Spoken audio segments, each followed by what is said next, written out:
Brought you by UTL solar 78,000కు subsidy పొందండి. సబ్సిడీతో UTL on grid solar system ను ఇన్స్టాల్ చేసుకోండి. వైసీపీ మాజీ ఎంపీ నందిగం సురేష్ పై ఆధారాలు లేకుండానే అక్రమ కేసులు పెట్టారని వైసీపీ స్టేట్ కోఆర్డినేటర్ సజ్జల రామకృష్ణారెడ్డి అన్నారు. కోర్టులో ఉన్న లొసుగులను ఉపయోగించి వైసీపీ నేతల్ని జైల్లో ఉంచుతున్నారని, చంద్రబాబులాగా జగన్ కక్ష సాధింపుతో వ్యవహరించలేదని, జగన్ కక్ష సాధింపు చేసుంటే వైసీపీ అధికారంలోకి వచ్చిన 3 నెలల్లోనే చంద్రబాబు జైలుకు వెళ్లేవారన్నారు సజ్జల.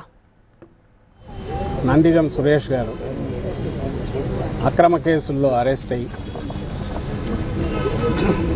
రేపు జనవరి 6-7 దాదాపు 4 నెలలు అవుతుంది. కనీసం ఇవ్వాల్సిన ఇది కూడా ఇవ్వట్లేదు. దాని మీద మేము ఎక్కువ అడిగితే మరింత కక్ష సాధింపుతో పోతుంది. హెరాస్మెంట్ అంటే ఎట్లుంటుంది, ఇదిగో ఇట్లా ఉండాలి అని కూడా మాకు నేర్పిస్తున్నారు. భవిష్యత్తులో వీళ్ళని ఒక్కొక్కరిని ఏం చేయాలి, ఎట్లా చేయాలి రాసి పెట్టుకొని అనేది మాకు నేర్పిస్తున్నారు.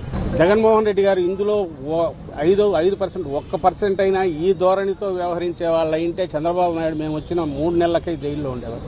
2019 తర్వాత మేము వచ్చాక ఆ రోజు ఆయన అట్లా అనుకోనందువల్లే చంద్రబాబు నాయుడు కింద కేసుల మీద ఎంక్వైరీలు జరిగి దర్యాప్తులు జరిగి ఆ తర్వాత ఫైనల్ దీనిగా ఆయన అరెస్ట్ చేశారు తప్ప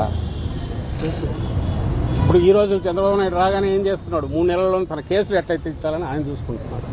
brought you by UTL solar 78,000కు సబ్సిడీ పొందండి. సబ్సిడీతో UTL on grid solar system ను ఇన్స్టాల్ చేసుకోండి.